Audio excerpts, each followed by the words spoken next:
रात में प्रतीक यादव अपने कमरे में थे। उनके हाथ से पानी का ग्लास छूट गया, जिसकी आवाज सुनकर अटेंडेंट आया। प्रतीक यादव ने रात करीब 3 बजे अपने एक हेल्पर से पैर में तेल मलवाया था।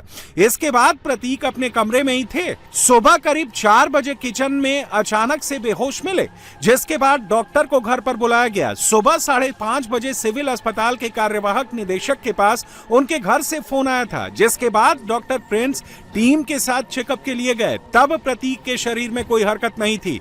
सुबह 5:55 पर प्रतीक यादव को अस्पताल पहुंचाया गया था। 6 बजे तक जांच के बाद डॉक्टरों ने ब्रॉड डेड घोषित कर दिया।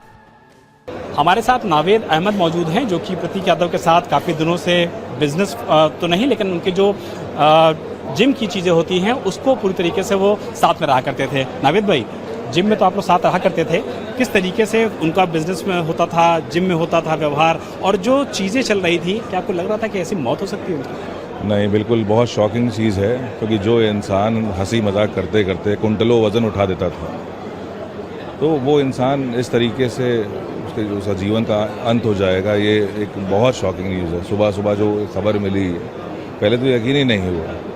तो जो लोग आसपास रहा करते थे, उनके जब उनको फ़ोन करके ये कंफर्मेशन किया गया, जब उन्होंने बताया कि नहीं बात सच है, तो मतलब पल भर के लिए तो यकीन ही नहीं हुआ कि एक हंसता मुस्कुराता चेहरा जो बात बात पे तफरी कर लिया करता हो, पीठ ठोक करके बात करता हो, तो वो इस तरीके से चला जाएगा।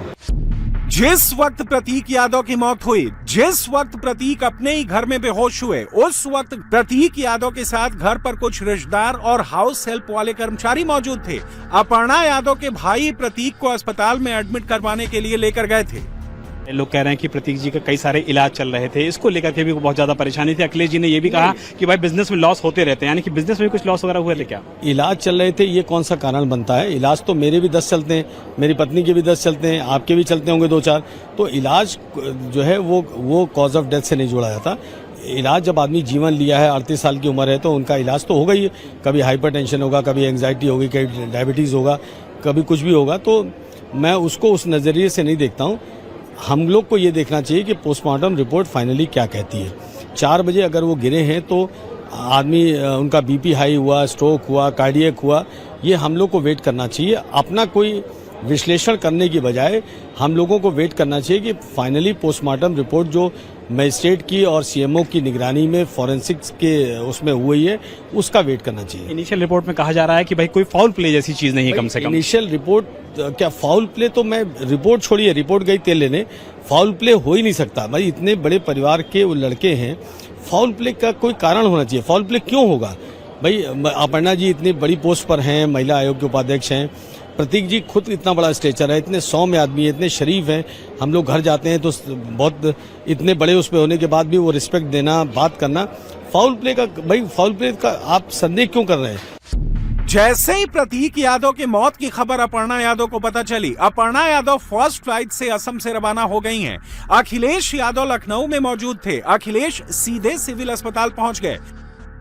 प्रतीक यादव की मौत को लेकर एक नहीं कई थ्योरी चल रही हैं। मौत पर अलग अलग सवाल उठ रहे हैं। कोई शरीर पर नीले निशान और जहर वाली थ्योरी को फ्लोट कर रहा है, तो कोई प्रतीक को एकदम फिट बता रहा है। लेकिन प्रतीक की सच्चाई उनका परिवार और वो डॉक्टर बता रहे हैं जो सालों से उनका इलाज कर रहे हैं। प्रतीक यादव के बड़े भाई अखिलेश यादव कह रहे हैं कि प्रतीक यादव डिप्रेशन में थे। सूत्र बता रहे हैं कि 3-4 साल से डिप्रेशन का इलाज चल रहा था। प्रतीक का कोई दोस्त कह रहा है कि तबीयत खराब थी, कोई कह रहा है कि प्रतीक बीमार नहीं थे, सब ठीक था। लेकिन प्रतीक का इलाज करने वाले डॉक्टर कह रहे हैं कि फेफड़े की गंभीर बीमारी से ग्रसित थे और उनका इलाज चल रहा था।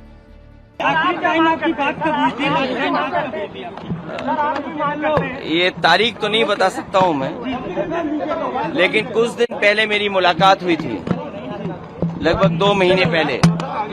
उस समय भी मैंने यही कहा था कि अपने स्वास्थ्य का ध्यान रखिए और अपने कारोबार को आगे बढ़ाइए। कभी कभी फाइनेंशियल या कुछ जो कारोबार में जो नुकसान होता है, उससे कई बार लोग बहुत दुखी हो जाते हैं। वो हमारे बीच नहीं है। जो कानूनी रास्ता है वो हम लोग अपनाएंगे। नहीं नहीं, कोई गंभीर बीमारी नहीं थी, कोई गंभीर बीमारी।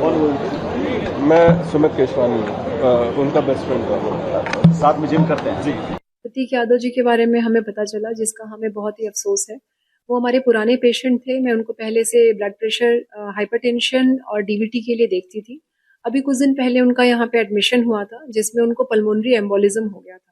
इसमें ब्लड का क्लॉट जो है धमनियों में जाके जमा हो जाता है लंग्स की, उसकी वजह से उनके हार्ट पे असर आया था। तो कुछ दिन पहले यहाँ पे सांस फूलने की संबंधी प्रॉब्लम से आए थे और पल्मोनरी एम्बोलिज्म उनका डायग्नोसिस हुआ।